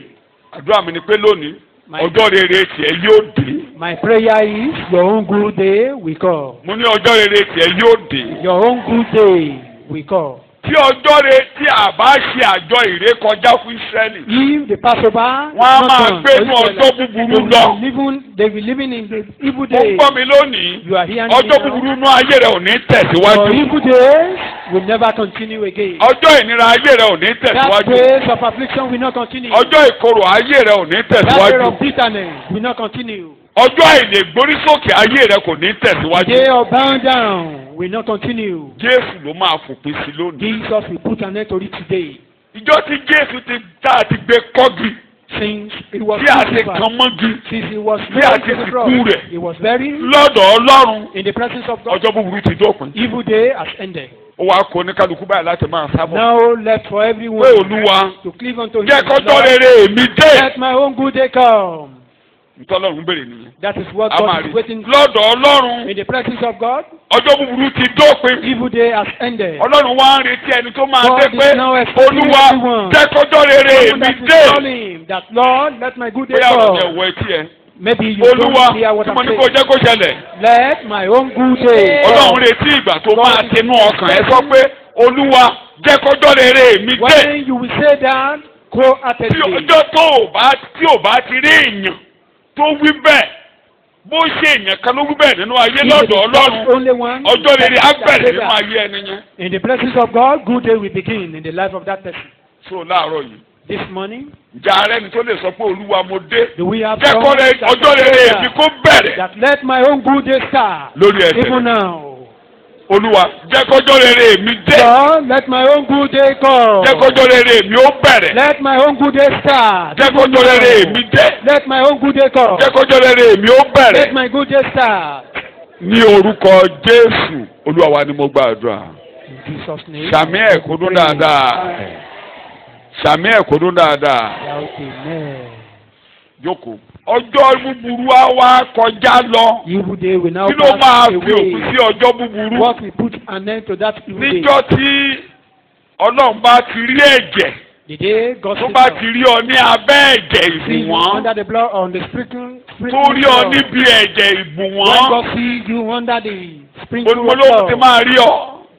o máa lo ẹsẹ̀ méjì péré. I will use just 2 verses. kan nínú ẹ̀ nínú Hébérù orí kejìlá In Hebrews chapter ẹsẹ̀ kejìlélógún verse ó ní ẹ̀yin wá sí òkè Síónì 24 rẹ̀ ni mò ń lọ. Mount Zion, ẹ wá sí Jerúsálẹ́mù ti ọ̀run. came to heavenly Jerusalem. àti sọ́dọ̀ Jésù alárinà májàmú tuntun. ẹ wá síbi ẹ̀jẹ̀ ìbùwọ́n. Come, Ìjẹ̀bù wọn ni. sprinkle of blood. kí náà ẹ̀jẹ̀ ìbùwọ́n ń ṣe? What Tí is that sọ̀rọ̀ blood tó saying? dára ju ti Ábẹ́lì lọ. ẹ̀jẹ̀ ìbùwọ́n yẹn ló máa ń ṣílẹ̀kùn ohun tó That dára. sprinkle blood, òun ló open máa ń the door of ṣílẹ̀kùn ohun good rere. day. Open the God òun of ló máa ń good day. ṣílẹ̀kùn ọjọ́ rere. Open the door of good day. ìjọ tí a bá ti rí ọ ní ọ̀dọ̀ Jésù The day you are seeing the presence of God, a rí ọ níbi ẹ̀jẹ̀ you will ìbùwọ́n. be seen in the place of àwa good blood. ṣílẹ̀kùn ohun rere fún ọ. Then the doors of good things will be open for you. àwa ẹ̀jẹ̀ yẹn ló wá máa san gbogbo gbèsè. That blood will pay for all debt. gbogbo gbèsè tó jẹ. All debt. gbogbo ohun tó o ti ń bá bọ̀. All work. ìwà asán tó o jogún látọ̀dọ̀ àwọn baba ńlá rẹ̀. Same character you inherited from èpè your baba father. ńlá rẹ̀. The curses you èpè inherited. ìyá ńlá rẹ̀. The curses you inherited. ẹ̀ṣẹ̀ bàbá rẹ̀. ẹ̀ṣẹ̀ ìyá ńlá rẹ̀. The sins of your mother. gbogbo nǹkan tó yẹ kó o fi máa bẹ̀ èèyàn kó o lè gbélé ayé kó o máa túbọ̀ kó o Those lè things gbélé that ayé. will be appealing Eh, to o. you for you to live ẹ̀jẹ̀ yẹn ló life. máa san gbogbo gbèsè. The blood will pay for fún Ọlọ́run for God. tọ́lọ́run bá ti yọ́nú. Once God disappears, ọ̀tá wa yọwọ́ lọ́rọ̀ the rẹ̀. enemy will remove his hand. ilẹ̀ ò ní bá ọjà mọ́. Land will no more fight. atẹ́gùn ò ní bá ọjà The mọ́. wind will no ẹ̀wọ̀n abọ́dá ò ní lè gbógun tì ọ́ lórí ilẹ̀ The mọ́. ghost will no more wage war against bàbá you. Pétérù ló kọ́ wa Our bẹ́ẹ̀. father Peter told us. nínú Pétérù kínní orí 1 ìkíní Peter chapter 1 ẹsẹ̀ ìkejìdínlógún. verse ó 8. ní gẹ́gẹ́ bí ẹ̀yin ti mọ̀ yín pé As you know, kì í ṣe wúrà àti fàdákà. that not gold or silver ilé ìsáfà sọ pé ọ̀yá ṣáájú òfowó yìí sọ̀rọ̀ sí speak to this money sọ̀rọ̀ or sí talk to it. tàbí lọ mú tẹ̀lé àpótí rẹ Go and bring your Sorrow. best clothes. sọ̀rọ̀ sí aṣọ Talk to yìí. this. aṣọ yóò lè sanwó. These clothes cannot pay the ransom. ìtẹ̀lẹ̀ àpótí ẹ̀ kò lè sanwó. Your best clothes cannot pay for gbogbo that. àwọn nǹkan tí àwọn adáhunṣe àbóbì kò All lè those sanwó. things that Mo ní kò lè ṣe. or not even cola, they can't pay Pétérù for ló ń it. sọ̀rọ̀ kí ni Pétérù wí. Peter. Níwọ̀n bí ẹ̀yin ti mọ̀ pé Ẹ̀hẹ́n. a kò fi ohun tí bíbàjẹ́ rà yín padà. kì í ṣe ohun tó ń bàjẹ́ aṣọ á bàjẹ́ You are obì not á bàjẹ́ deceived. owó á bàjẹ́ Clothes will be corrupt. Cola will be corrupt. gbogbo ohun tí ẹ̀ ń gbé lọ adèyẹ á bàjẹ́ Not even gbogbo hand nǹkan tẹ́ will ẹ̀ ń be gbé lọ corrupt. sórí ìta All gbogbo those ẹ̀ things ló you máa are taking bàjẹ́ to kí ló máa junction. ṣe wọ́n á bàjẹ́. They will be corrupt. máa kà á Bíi fàdákà tàbí wúrà kúrò Bẹ́ẹ̀. nínú ìwà asán yín. kí la máa ṣe fún wọn ẹ bá mi bẹ̀ wọ́n What àwọn we ìṣòro do gani for them. ẹ bá mi bẹ̀ wọ́n This- èló ni ká mú wá ẹ bá mi bẹ̀ wọ́n kò How lè many bẹ̀ did wọ́n that bring? It can kò lè bẹ̀ appeal wọ́n them. That bíbélì ló ń can kà appeal Tí them. ẹ̀yin ti jogún láti ọ̀dọ̀ àwọn bàbá yín. tó ń da ayé nírú nìkan tẹ́ ẹ̀ jogún tó ń ba ayé ẹ̀jẹ̀ wà wà nínú Your life ẹ̀jẹ̀ is what you've inherited. It's in tó your ń ba ayé blood. ẹ̀jẹ̀ inú ẹ̀jẹ̀ That ló thing wà that is ruin your life is in your blood. ẹ̀ṣẹ̀ inú ẹ̀jẹ̀ ló wà Sin is in your blood. ìwàkúwà inú ẹ̀jẹ̀ ló wà Bad character. èpè is tó in ń your jà blood. ó wà nínú ẹ̀jẹ̀ The ló wà. cause ruling your life is so in a your gbọ́dọ̀ blood. wà gbé èdè tí mo lò nínú ẹ̀kọ́ tó kọjá a gbọ́dọ̀ wẹ̀ kó nínú ẹ̀jẹ̀ wọ́ tẹ̀ kálá You must be àìsàn washed tó ń bá of ọjà your báyìí own blood. gbólówà The sickness that you are Ew. struggling with is in your kó bá blood. ti dọ́dọ̀ dọ́tọ̀ wọn ní ká ṣàyẹ̀wò ẹ̀jẹ̀ When you get to the bá dẹ̀ ti ṣàyẹ̀wò kí ni physician, máa rí they will do blood test wọn lò níbà and they will tell you ìtọ̀ ṣúgà rẹ̀ malaria. nínú ẹ̀jẹ̀ This rẹ̀ is diabetes in your blood. dókítà dẹ̀ jẹ́ kó yé wa dáadáa The physician made it yẹn gan tó clear. múnú mi dùn sọ́lọ́ That make me happy. pé kò sí ẹnìkan tó mọ́ That there is ṣé no bá ti one that dọ́dọ̀ is dọ́tọ̀ clean. kò sí ẹnìkan tí ò lárùn When you get to the physician, Wọ́n no sọ fún one is mi, pure. ìdá bẹ́ẹ̀ bẹ́ẹ̀ This one will be this kí ni is mo pè average.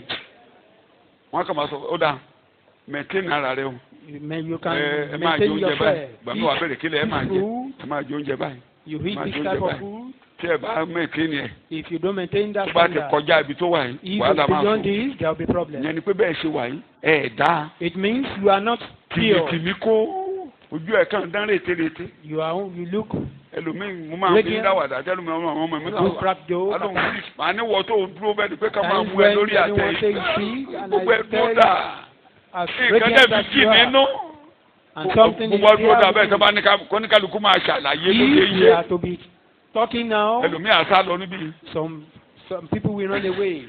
kẹ́ni kẹ̀kan wa máa ṣàlàyé bó ṣe ń ṣe. We use of ó kẹ́ni pé a ò ní sòótọ́ bẹ̀rẹ̀ ká máa sòótọ́ ká máa sọ bó ṣe ń ṣe wa. not speak the truth. kẹ́ni kálukú máa sọ bó ṣe ṣe wa lóru bó ṣe ṣe wa dé ká tó máa bọ̀ What ní you tọ́jú pass lárọ́. through before you come to ẹlòmíà máa sílẹ̀ báyìí pé àṣẹ ìgbàgbọ́ jẹ́ ẹ̀ṣẹ́ mi. Even some people will just be rolling that my own is very minute. so n tó sọ gbòsè n tó wà ní ẹ̀jẹ̀ yẹn ti máa lọ. That thing tí in the blood búburú will yẹn ò ní disappear. borí rẹ That evil will not sọ pé overcome ẹ̀jẹ̀ you. Jésù lẹ́ẹ̀mẹ́ta. Because the blood of Jesus. Eo ẹ̀jẹ̀ Jésù eo ẹ̀jẹ̀ Jésù wàá dìde lórí ẹsẹ̀ rẹ. ẹ̀jẹ̀ Jésù yìí tó fún mi. This blood is ẹ̀jẹ̀ sufficient Jésù for ó me. tó fún mi. It's sufficient for me. ó san gbogbo gbèsè. Paid all price. ó san gbogbo gbèsè. Paid all ó price. san gbogbo gbèsè. Paid all. láti mú ọjọ́ búburú lọ. Take away evil days. láti mú ìnira lọ. Take away affliction. láti mú ìnira lọ. Take away affliction. láti mú wàhálà lọ. Take away problems. láti mú ìkorò lọ. Take away bitterness. láti mú ìbàjẹ́ lọ. Take away corruption. ní orúkọ Jésù ni mo gba àdúrà. In Jesus' àdúrà tó a máa wà ọkọ orúkọ Jésù lẹ́mẹ́ta. wà á nítorí ẹ̀jẹ̀ Jésù. Because of the blood èmi of tó ń Jesus. tì mí jà. èmi tó ń tì mí ṣàgbèrè. me to fight, èmi to ìkà. fornicate, èmi tó ń tì to mí wicked bínú. people, èmi tó ń tì mí gbẹ̀san. to lónìí bend. Olúwa tó ń jẹ́ ẹ̀dá ẹ̀ṣẹ̀ tí ò pín sí. All the lórúkọ people Jésù of- lẹ́ẹ̀mẹ́ta. Put an end to them. nítorí ẹ̀jẹ̀ Jésù. Because of the blood of Jesus. Olúwa Lord, ẹ̀dá ẹ̀ṣẹ̀ yìí this nature of tó ń sin tì mí hùwàkúwà pushing me to tó ń tì mí misbehave, ṣe bí pushing ènìyàn. me to behave like man. Olúwa fi òpin sí nínú ayé mi. Put an end to them in my life. Fi òpin sí nínú ayé mi. Put an end to them in my Fi life. òpin sí nínú ayé mi. An end to them in my life. Ní orúkọ Jésù ni mo gba àdúrà. In Ó kù Jesus' kankan tó name, jókòó. we pray. Orúkọ Jésù lẹ́ẹ̀mẹ́ta. Call the name 3 times. Wàá gbàdúrà ẹ̀tọ́ kankan nítorí ẹ̀jẹ̀ Jésù. Jehovah. Gbogbo tó wà nú ẹ̀jẹ̀ mi tó máa yé mi Everything in my kóró blood that's making my life to tó be máa ra ní mí that's making me to be afflicted. tó múlé ayé ṣòro fún mi láti Making gbé this world unbearable for me. nítorí ẹ̀jẹ̀ tí wọ́n jáde láàárọ̀ yìí. Because of your Lórúkọ blood. Jésù Come lẹ́ẹ̀mẹ́ta. out of my system. Nítorí ẹ̀jẹ̀ Jésù Because of the blood of Jesus. tó múlé ayé ní mí lára All those things that is making tí mò ń world gbé tó ń more jábọ́ painful. As I'm tí struggling mi ò lè sùn that I'm on àti bí máa ń dọ̀ràn nítorí ẹ̀jẹ̀ Jésù because of the blood of àti jẹ́ ń dọ̀ràn feed myself is a àti problem. tọ́ máa ń dọ̀ràn Train my children nítorí ẹ̀jẹ̀ Jésù. because of the blood of Jesus. Olúwa Lord, fi òpin sí put an end to them. fi òpin sí ìkorò End yìí to this bitterness. fi òpin sí ìnira End to yìí this affliction. fi òpin sí wàhálà yìí End to this problem. nítorí ẹ̀jẹ̀ Jésù Because of the blood of Jesus. nítorí ẹ̀jẹ̀ Jésù. Because of the blood of Jesus. Èmi náà wá síbi ìbùwọ̀n ẹ̀jẹ̀ láàárọ̀ yìí Come to mo ti mẹ́jẹ̀ orí ọ̀fẹ́ láàárọ̀ and yìí cleave to the blood of grace. ní orúkọ Jésù Kristi Olúwa wa ni a gba àdúrà In Jesus' name, our Lord, we pray. sàmì ẹ̀kọ́ kalẹ̀ jókòó Let's have ẹ mọ a ohun tí Jésù ṣe You know what Jesus did nígbà tó wá gbé ẹrù yẹn when he came to ó lift ní that body? ó lóun yọ̀ ọ̀dà ara òun He said, I surrender myself. ó ní gbèsè tóun ò jẹ lòun á san I've came. ẹrù tí ẹ ò lè rù What ó I've lòun á not rù ú sown, the body you cannot carry. ó wá jura ẹ̀ That sílẹ̀ come ó to ní bear them. gbogbo ọmọ ènìyàn látòní That ẹ all máa human dá beings wàhálà yín lé mi lórí bring all your gbogbo problems, gbèsè tẹ́ bá jẹ all your debt. ohun tí Ọlọ́run bá ń béèrè lọ́wọ́ yín What God is ohun tí requesting ilẹ̀ for bá ń from béèrè you, what tí the èṣù land bá ń is béèrè requesting for, what mo Satan máa is requesting sán for, I will ẹ̀jẹ̀ pay. mi sán My blood is ó tó màá is sán sufficient. I will ẹ pay. máa kẹ́rù yín wá Bring all your loads. ẹ máa Put it kẹ́rù upon yín me. wá Put it ẹ máa upon kó me. wá ẹ Bring máa them all. dá lé mi lórí Put it upon me. òun ló fẹ́ rọra dákẹ́ That was why wọ́n he made tì í silent. kò sọ̀rọ̀ They put him kó lè bínú kó má rẹrù nì. just for him to be angry, not to bear our load. But no. báwọn ní mọ̀nàfíkì ṣe rojọ́ ọmọ yẹn All those who gbogbo àwọn conspire tó ń against rojọ́ you, mọ́ those who are conspiring àròjọ́ máa ní against fẹ́ yìí sí you, they will ẹ conspire máa against you bọ̀ and they will ọ̀dọ̀ mi ló blame máa you. parí. Come, bring them all. gbogbo ẹni bá dì And mọ́ then mi you come to them. àwọn àròjọ́ máa ní fẹ́ yìí sí All those wọn ò who ní speak mú for ajé me, wọn ṣe lórí ayé those yín mọ́. conspirators, they will not be succeeding Yìí ló máa over parí. you. I put an end to all things here. àwọn ẹ̀mí tó ń rìn nínú òkùnkùn Those spirits that ẹ are máa working the bọ̀ spirit, ọ̀dọ̀ mi ló máa parí. bring them here. They will end here. ẹ̀mí inú omi The ẹ̀mí inú ilẹ̀ familiar spirit in ẹ̀mí the water, kẹ́mi in the ṣébí land, inú òkùnkùn lẹ́rìn you inú come òkùnkùn about in lẹ́rìn darkness. èmi rè Here am I. láti fi hàn pé Ọlọ́run fẹ́ fòpin sí. To prove that God wants to aago put that méjìlá ọ̀sán in the lójú noon. fún 12 noon. ojú yẹn dẹ̀ fún wákàtí And mẹ́ta. for 3 hours. wákàtí mélòó ni mo pè é? For 3 ó kù hours. díẹ̀ báyìí sí 12. It remains just a little to 12. ojú dédé sún lójijì. Darkness just encompassed kí the wọ́n dark. wà ní òkùnkùn. And Jesus was in that darkness. tó kùkù bá sú bíbélì sọ pé ẹranko á jáde. If there is darkness, gbogbo animals àwọn will come ẹ̀mí out. burúkú jáde. All those evil bá spirits came àtàjẹ́ out. ni emèrè ni Being ẹ̀wọ̀n familiar ẹni feeling gbogbo ẹ̀wọ̀n and tó ń familiar wuni lára feelings. àwọn tó múlé ayé All those who are ìlàfẹ́ afflicted èèyàn people. láti gbé.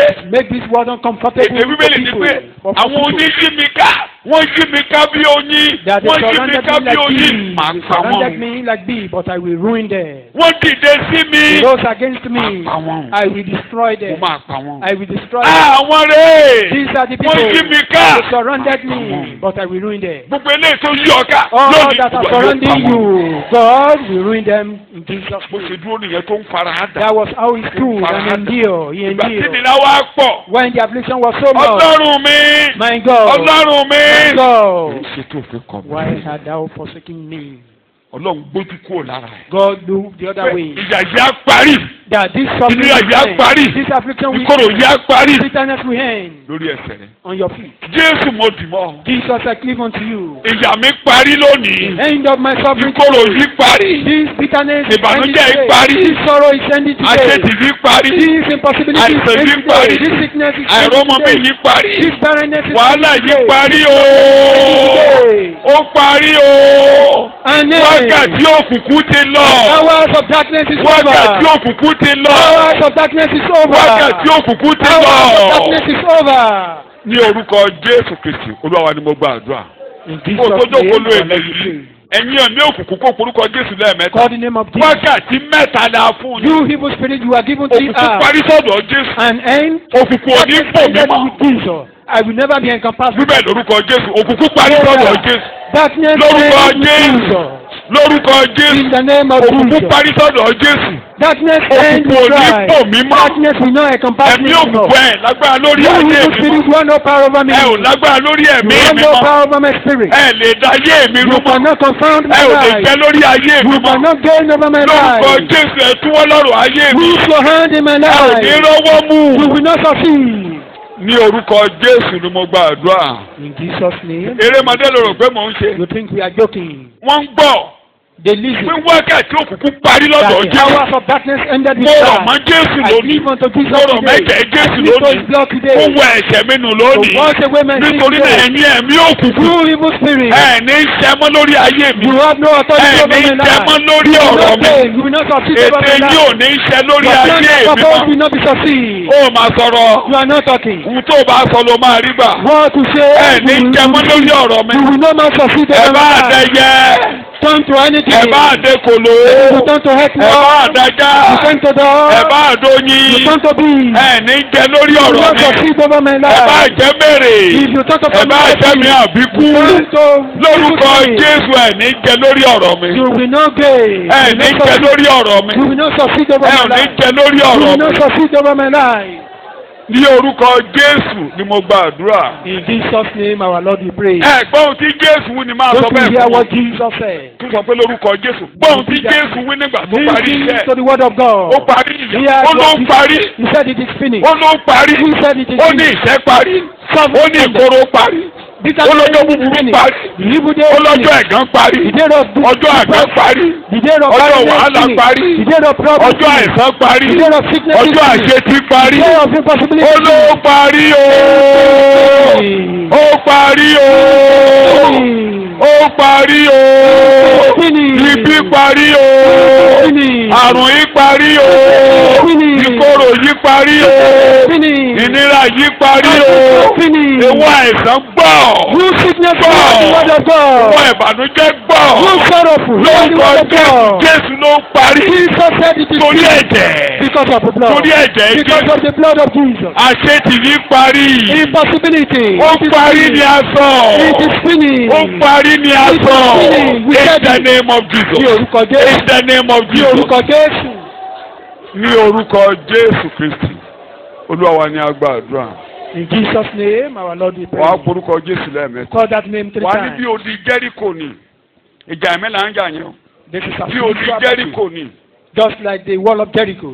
Odi yẹn wó. The wall were pulled down. Ẹni bá máa gbé dìde. Anyone that will erase Àkọ́bí rẹ̀ ló máa lọ sí. his firstborn Bí will go for Jésù it. ló parí yìí. Jesus said it is Ẹni bá finished. tó máa gbé dìde nínú Anyone ayé that mi. will raise it up again, Ìdílé rẹ̀ àdásá.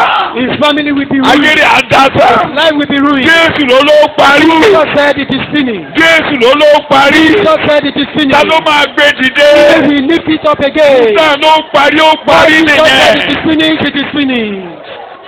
Pé mi ò ní lọ́mọ ó parí. That I will not have child. Pé mi ò ní sórí rẹ yóò parí. That I will not be Pé fortunate. mi ò It ní is finished. gbéyàwó ó parí. I will not marry. Ẹni bá ti ní kò parí ó bá Ọlọ́run jà. Ó bá Ọlọ́run jà. He's fighting God. Ó bá Ọlọ́run He's jà. fighting God.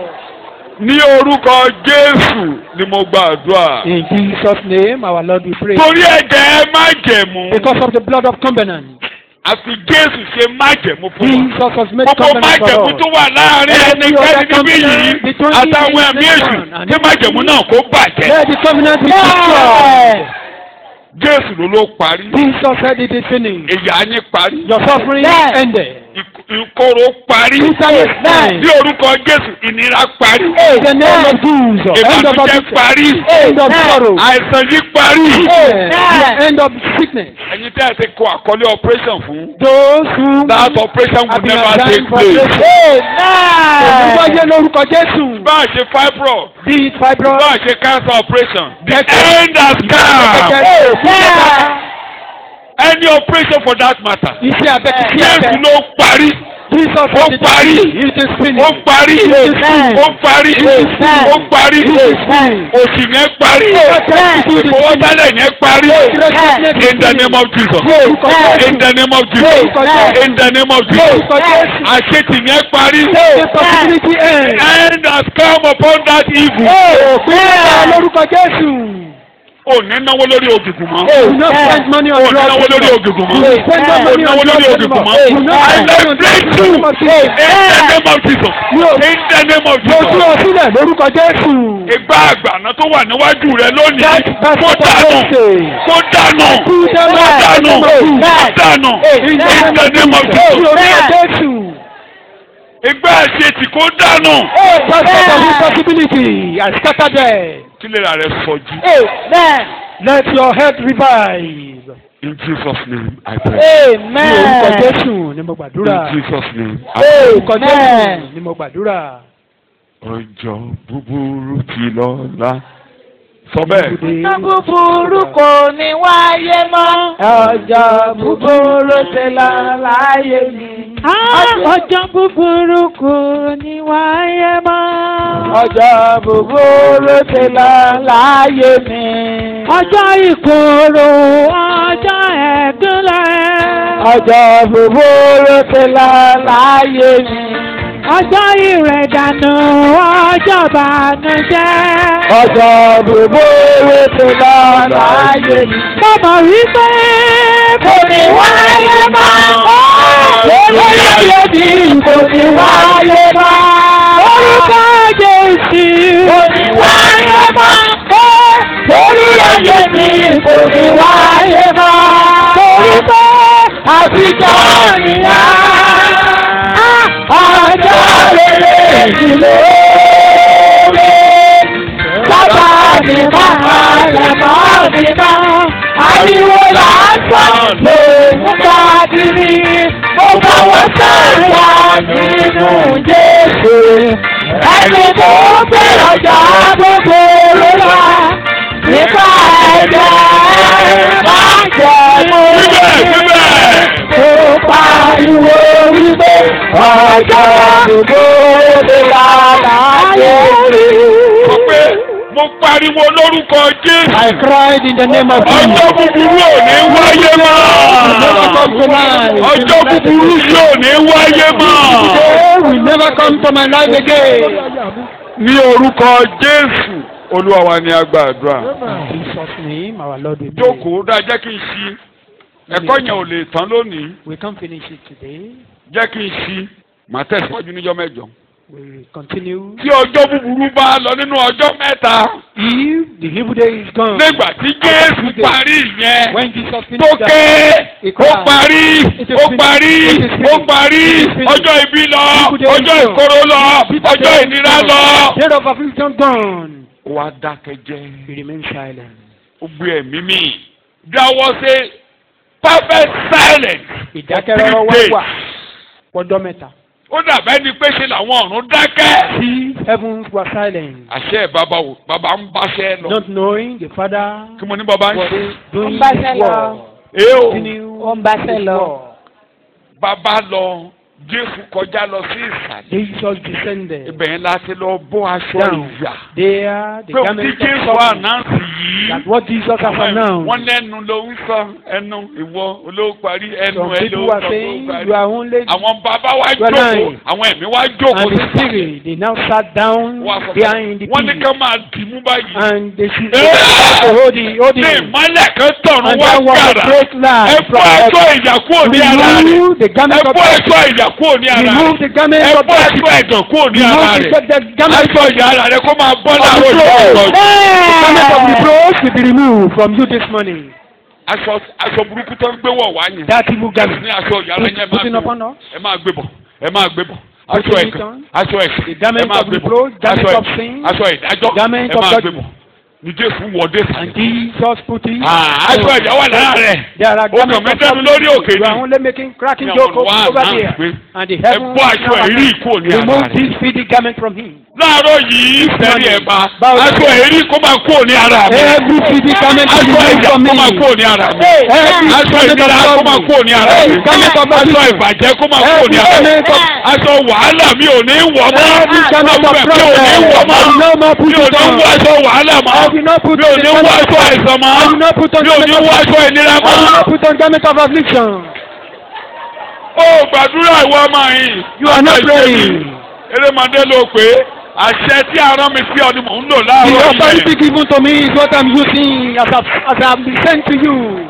Ní orúkọ Jésù Olúwa wa ni mo gbàdúrà. In Jesus' name, our Lord. Wo we pray. mi? Look at me here. Kí la fi mẹ́lẹ́wọ̀n? How do we identify prisoner? Ee o. Aṣọ. Ee o. Aṣọ. We Tó bá ti dé wọ́ọ̀dù lọ sí kí la fi máa dá ọmọ. When you get to Aṣọ. work, Uniform àwọn There are oníkọ̀ uniform. ìbéèrè. in those days, those with TB. Uniform àwọn aboyún rè. This is the uniform for the pregnant people. Àwọn tí a máa ṣe operation fún rè Those uniform wọn rè. due for operation. This is their Eléyìí báyìí. uniform. Uniform àwọn eléyìí. Ẹ gbé wọn sí intensive care. You think Bóyá wọ́n lè là. Ẹgbẹ́ aṣọ òkú intensive sọ́run care wọn. unit, maybe they can survive. Gbogbo uniform kí uniform. Whatever uniform. Máa wò mí o. Look at me.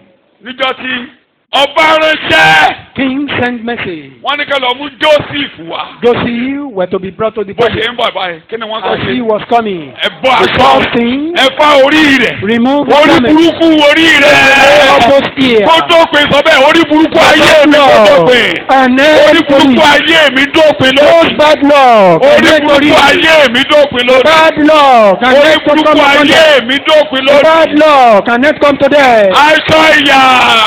All those Aṣọ garments of ìnira.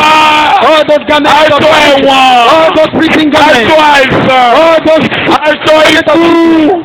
Aṣọ àgàn. Mi ò ní wọ̀ garments mọ́. of barrenness. Aṣọ àgàn. Mi ò ní wọ̀ mọ́. Garments of barrenness is not belong to me. Ní orúkọ Jésù ni mo gba àdúrà. In Jesus' name we pray. Torí pé o pe Jésù wọlé. Because you accepted Torí o sí Jesus. ọkàn payá fún You ọ̀run. open up your Àṣẹ mind. àwọn ọ̀run ni pé ẹ bọ́ aṣọ ẹ̀rí kúrò ní ara rẹ̀. So remove this guilty garment from you. Lórúkọ Jésù ẹ bọ́ aṣọ ẹ̀gàn kúrò ní ara rẹ̀. Remove this garment of Ẹ bọ́ reproach. aṣọ ẹ̀nìyà kúrò ní ara rẹ̀. Garment of Ẹ bọ́ affliction aṣọ be ẹ̀kú removed. kúrò ní ara rẹ̀. Garment of death be Aṣọ removed. àìsàn ẹ bọ́ kúrò ní ara Garment of rẹ̀. sin be removed. Ògo ni fún orúkọ Ọlọ́run. Glory be to Hallelujah. your name. Ayé ò ní dá ọ lẹ́jọ́ mọ́. The world is no more Torí judgment. àwọn ọ̀run ò dá ọ lẹ́jọ́. Because heavens were not Ilẹ̀ ò ní judging you. dá ọ lẹ́jọ́ The lórúkọ earth will not Jésù. judge you. Nítorí ẹ̀jẹ̀ Because of Jésù. the blood of A mú ìdájọ́ kúrò lórí ọ̀rọ̀ ayé judgment rẹ̀. taken away from your life. Ò ní wọnú ìdájọ́ You will mọ́. not enter into judgment. Shout hallelujah. Eke hallelujah. Shout hallelujah. Eke hallelujah.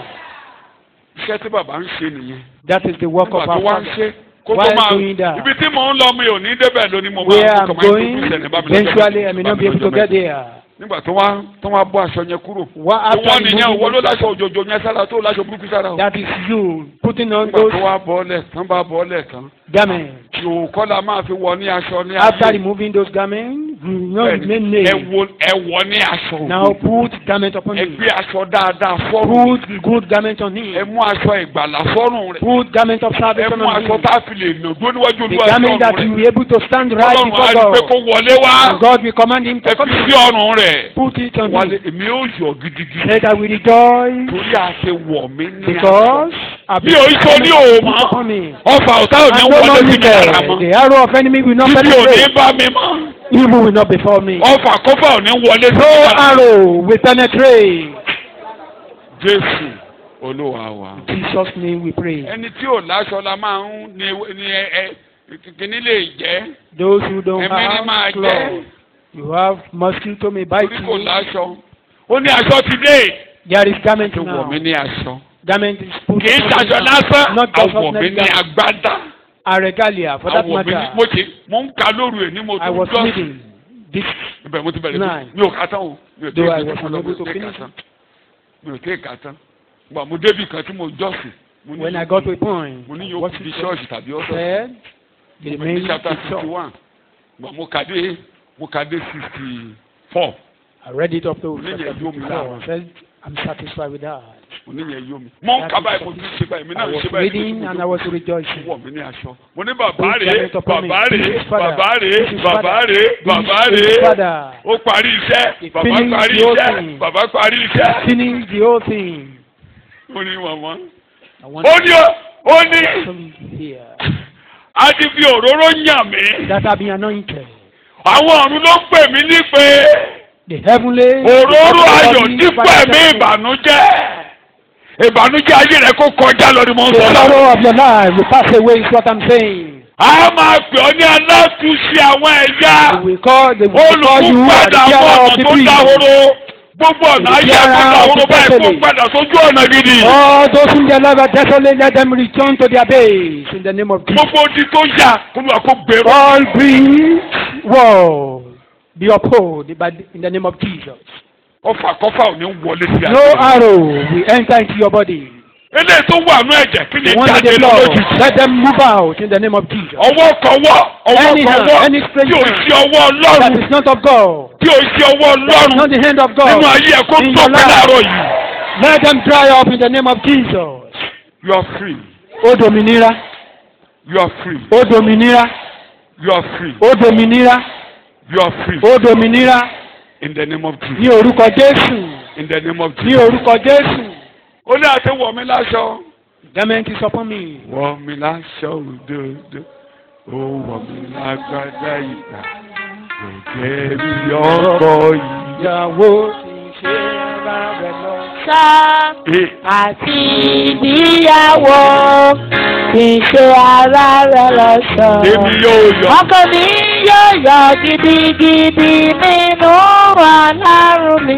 ìgbà tó ṣe yẹn tán After jẹ́ kí n ṣe kúrú finish that, bó ṣe ṣe tán báyìí. immediately after that, àwọn ọ̀tá tán fẹ́ dìímú the enemy that was oníkálukú about wá to fi gbó capture me, sọ̀nà they ran away. láwọn tó ní wọ́n fẹ́ dìímú tó fẹ́ ba yé ẹ̀jẹ̀. Those who are ìkùtàn ní trying to capture him to me, hàn dead could not ẹ stand lọ it. ẹ lè You lọ won't gbogbo go. lẹ́ ń sá lọ You will not ẹ máa go. bọ̀ Come bẹ́ẹ̀ back. tẹ̀mí lẹ́ máa wà. You are under my feet. lórí ẹsẹ̀ lónìí ọlọ́run àlàáfíà yóò tẹ sàtáàrì mọ́lẹ̀ ní abẹ́ God ẹsẹ̀. of peace, you step on pé láti àárọ̀ Satan under my yìí feet. gbogbo ogun kógun tó ti ń lé mi Every battle pursuing orí me, yín ni màá máa gbà I kọjá. will be working upon you. wíbẹ̀ orí yín ni màá máa I gbà will tread kọjá. upon you. orí yín ni màá máa I gbà will tread kọjá. upon you. wọ́n tẹ ejò I mọ́lẹ̀ will tread upon wọ́n ti àkékè mọ́lẹ̀ snake and wọ́n scorpion. máa rìn lórí agbára I will ọ̀tá. walk upon the power ẹ of ò ní rí mi enemy. gbé ṣe Nothing will mọ́. thereby harm me. ní orúkọ Jésù Kristi Olúwa wa ni a gba àdúrà. In Jesus' name, our Lord, we pray. ní bàbá wa jíǹde o After resurrection, bàtà wa jíǹde eléyìí tí ẹ̀ka ní bíbélì what you read in the Bible, kí n sọ díẹ̀ nígbà tó wá jíǹde tó wá yọ wá ra ó dúró báyìí ó gbá bọ́ ẹ̀jẹ̀ lọ́wọ́ fẹ́ máa lọ sókè bẹ̀ tó fẹ́ taking káwọn ọmọ the wọn bowl of ó blood. fẹ́ káwọn ọmọ wọn ẹ̀kọ́ But he pé kì í wants ṣeré mọdé ní his kúrò disciple to know the doctrine that this is not a child play. omi wọn He was looking at them. Pétérù débẹ̀ ọ̀sán lọ Peter got there. He ran Yohanu débẹ̀ away. girigirigiri John got there. obìnrin kan débẹ̀ A particular woman got ẹni bá there. dúró máa ríre gbà. Anyone that waits for God will eventually receive blessing. ẹ má bínú o tí mo bá sọ pé common woman Old Testament mo sọ pé common woman Old Testament ló jẹ́ kí n sọ pé common woman.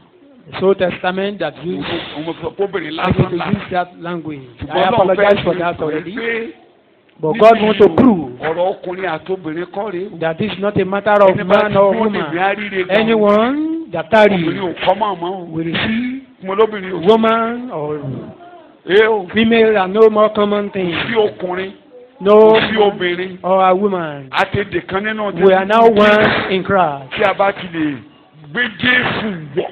Once gbogbo àwọn tí a put bá on Jesus. nínú Kristi wọ́n ti All those who are gbé baptized in Kristi Christ, wọ̀. they put on Galatia Christ. ni mò ń kà yẹn o. I read Orí it, kẹta reading Galatians chapter 3, 27 máa délé kan. 27, you Kò read sí that, obìnrin, read that at all. kò sí ọkùnrin, No female, no male. nìkan kò sí gbárí, kò sí No kòmòkòmò, tribe, kò sí no àfin. language, albino. Torí àwọn kan wá àfin báyìí. Some people are looking for Wọ́n ní albino. ajẹ́bẹ̀ náà láàfin. That Ẹni they wọ́n are ń pa very- wọ́n láwọn orílẹ̀-èdè kan wọ́n They mẹ́wàá were wọn killing kiri them láti in fi some tó nations. owó.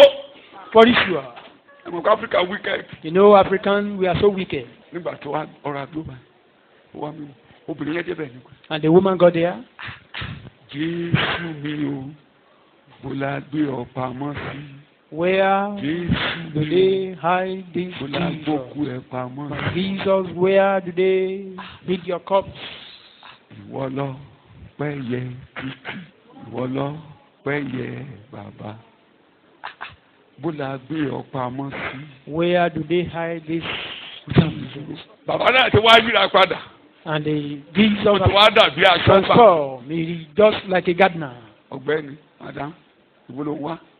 Woman, what are you looking for? Mo ń wá Jésù mi ni. Looking for Jesus. My Kí Jesus. ẹ̀ mọ ibi tí wọ́n gbé pamọ́ Do you sí. know where he was kept? Kíbí ìlà àsìkò èsì. They buried him here. Bó ni wọ́n gbé pamọ́ Where was sí. he kept? Sọ Now? fún mi Tell me, jọ̀ọ́jọ̀ọ́. please. Jésù mi ni mò ń wá. Looking for my Jesus. Màmá yẹn fẹ́ràn Jésù. That woman loved Jesus. Ó dẹ̀ fi hàn pé òun fẹ́ràn ẹ̀. And she manifested that. Ṣé ló ó mú òróró dání o? Ó fẹ́ nǹkan tó máa fi yàn án. She went there Ó mú with, nǹkan dání kò wá lọ́wọ́ òfo. she didn't come here Ó fẹ́ràn there Jésù. Ó dúró. to show that he loved Jesus. Mo máa mẹ́ni gbé. I will know Ó who lè tó took him gbé lóyún away. ajáde. That he must come out. Ìgbà tí Jésù wá wò títí pé yéé pọ̀. When Jesus discovered it so more. Maria! Rábò! Kò gbà mú. Rabbi, she wanted to grab him, Má jẹ́ but ká he said ṣàrò. no. We shouldn't break the law. Má fi ọwọ́ kàn mí. Touch me now. Mi ò tí ì gòkè lọ sọ́dọ̀ bàbá. I'm here to ascend that Àti to your bàbá father àti yín. and your father, Sọ́dọ̀ Ọlọ́run mi. to my Àti God Ọlọ́run mi. and your Fún mi God. láyè. Give me Ọjọ́ rere dé just a sá. chance. Ọjọ́ rere A good day Ní is sùúrù, at ọjọ́ rere ń hand. bọ̀. Ọjọ́ A rere. good day is at hand. Ìjọ àná kọjá lọ. Òun náà wá lọ báyìí. And Òun náà wá gbẹ́bọ báyìí. Jesus now took that Wá gbẹ́bọ sacrifice, dókè. took it up Wá there. gbẹ́bọ dókè. When he got there, Nígbà tí bàbá náà rí. and when father saw him, Bàbá náà ti ń sọ kó gbé bọ̀. father has been expecting him. Bí bàbá ṣe ń wo olókèrè tó ń As gbé bọ̀. he was looking at him Bí as olórí father, àlùfáà. as an high priest. Ó yẹ kó da ẹbọ náà kó kọ́kọ́ wọn. He is supposed Ó to wá sprinkle it bẹ̀rẹ̀ sí ń dà á and then pour síbi it tí àánú into the níbi seat wọ of pẹpẹ mercy lókè. at the horn of the altar. Eléyìí àwọn lẹ́ẹ̀méje. Eléyìí àní dà á. This one will not Fún be ẹbọ náà mọ́. there.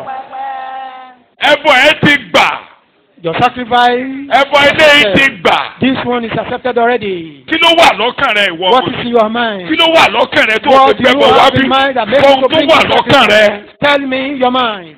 Lọ́nà wàá forí balẹ̀. And he bowed down to God Ló wá káwọ́ sókè. and he surrendered. Èní ni ọjọ́ tí This Olúwa is the dá. day the Lord has made. Àwa yóò máa yọ̀. We will rejoice Ẹnu wa yóò máa dùn. and be glad in him. Bàbá, Father, jẹ́ kí ìgbàlà bẹ̀rẹ̀. let salvation start now. Kí àlàáfíà bẹ̀rẹ̀. Send Kí salvation ìtẹ̀síwájú and bẹ̀rẹ̀. peace and progress. Tí ò ní béèrè méjì ju pé I have no nothing ìgbàlà mo but to mú do. wá bàbá òde. Salvation. Ìgbàlà ni mo mú wá jẹ́ kí I'm ìgbàlà bẹ̀rẹ̀. requesting for salvation. Kí ayé àwọn èèyàn máa tò. The people Kálàáfíà kí ìnira parí. let there be peace. Kí wàhálà parí. Amen. Kí ibi parí. Amen. Jẹ́ kí ìgbàlà bẹ̀rẹ̀. Let there be salvation. Save now. Lọ́nà wa forí balẹ̀. Say now, we beseech you, O Lord. Àwọn àwọn èyí tí mò ń kà yẹn o. Èmi bẹ̀ ọ́. Now Wá pàdé. prosperity. Ẹ̀bẹ̀ àdúrà mi lónìí. My request. Olúwa prayer èmi request. bẹ̀ ọ́. Ẹ̀bẹ̀ àdúrà mi. Máa láwùjọ. Prayer request. Yes. Gbàlà. Say. Bí ẹnìkan bá ti ké pè ọ́. If Pé òun lè dágbélé ayé. Pé òun lè rẹrù ayé. Pẹ́rẹ́ ni ó láyé. Pé òun wá ìgbàlà. I'm looking for salvation. Nàwọ́ rẹ̀. Stretch forth Kó your hand. mú ẹ̀ṣẹ̀ kúrò And lórí take away orúkọ rẹ̀. sin upon his name. Bọ́ aṣọ ẹ̀gàn ayé rẹ̀ kúrò. Take away the garment of Bí reproach òkú sí from ọjọ́ him, búburú rẹ̀. and put an end to his Tó bá ti day. dúró tọkàntọkàn. Once Pé Jésù ìwọ lolúwa. that Jesus Bí is ò the bá Lord. tiẹ̀ mọ nǹkan tó fi ọmọ màdúrà gbà. Without, Kó má wá mi. Kò wá mi. you know how to Kò pray. ronú nípa Not mi. seeking me. Ó ṣáà Not thinking about ní. me. Mi ò lè dá gbé. But he surrender that I can be idle. Wá aṣọ ìhòòhò rẹ̀ kúrò. Take away his nakedness. Gbogbo ìrìn ayé ẹ̀ jẹ́ kó dópin. All affliction. Nítorí náà. Today. Therefore, Nítorí náà. for this reason, Láti òní gbogbo àwọn bẹ́ẹ̀. henceforth, all such Jẹ́ kí people, ọjọ́ rere wọn dé. let their good day Jẹ́ kí come. ọjọ́ tuntun ó bẹ̀rẹ̀. Let new day start. Ọjọ́ tó o fún ènìyàn lórí ilẹ̀. The day you've given man upon the Tó máa land, ṣe àṣeyọrí. they to be successful. Èní ni ọjọ́ náà. Today is the day. Jẹ́ kó bẹ̀rẹ̀. Let it start now in their life. Pàdé mi níjọ́ mẹ́jọ. Meet me next week. Ó wù ní ká jẹun pẹ́. Kó má di pé ẹ máa káwọn mi lọ kéde pé Ọlọ́run ti dá ọjọ́ kan o. Kiri yín lọ́mọ fẹ́. Ọlọ́run ti dá ọjọ́ oríire o. Ọjọ́ búburú ti lọ o. Ẹ̀yin mélòó ló máa tẹ̀lé mi lọ? How many people will follow me Ẹ̀yin mélòó ló gbà kọjọ́ búburú ti lọ? to publicize Eo. the gospel? Ṣé màá rí ní ìgboro? Mo ti gbé mọ́tò To kalẹ̀ o. proclaim me, there is vehicle. Ọwọ́ ewu ọ. Gbogbo àwọn bẹ́ẹ̀. All such people, Ọjọ́ tí wọ́n Ọlọ́run dá. the day the Lord has made, Ọjọ́ rere wọ́n bẹ̀rẹ̀. their good day has Ọjọ́ come. ayọ̀ bẹ̀rẹ̀. Their own day Wọ́n á has máa come. yọ̀. They will be rejoicing. Inú wọn yóò máa They dùn. will be glad. Ọjọ́ náà rèé. This is the day. Màá ṣàlàyé ẹ̀ níjọ́ mẹ́jọ. I will explain that. Màá jẹ́ kó wọnú ọkàn ẹ lónìí. But let it enter Tí into mo your parí heart. ẹ̀kọ́ àárọ̀ yà kò rí kan ṣoṣo tí mo lò láàárọ̀ ẹ̀ ni pé The one ọjọ́ kan ṣoṣo tí Olúwa dá. that the only day the Lord has made. Mo yà sẹ́yìn kó lè yé yín pé I digress ọjọ́ búburú ṣe kí ni. to make it clear that evil day is Ṣé ó gone. ti lọ? Is it gone? Oṣù ọ̀hún. You are not sure. Oṣù ọ̀hún. You are not sure. Ọjọ́ rere mi ti dé o. My own good day has come. Lórí ẹsẹ̀ mi. Ọjọ́ rere mi lóde. Sátánì máa lẹ̀ mọ́ mi mọ́. Ariwo lásán Ló ń pa kiri. mo fọwọ́ sọ Àyà nínú ẹni tó kú lọ. Ẹni tó gbé ọjọ́ gbogbo lọ.